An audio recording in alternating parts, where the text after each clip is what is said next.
இன்னிசை பாடி வரும் இளம் காற்றுக்கு உருவமில்லை.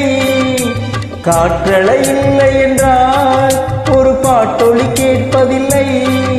ஒரு கானம் வருகையில் உள்ளம் கொள்ளை போகுதே. ஆனால் காற்றின் முகவரி கண்கள் அறிவதில்லையே. இந்த வாழ்க்கையை ஒரு தேடல் தான், அதை தேடி தேடி தேடும் மனது தொலைகிறதே.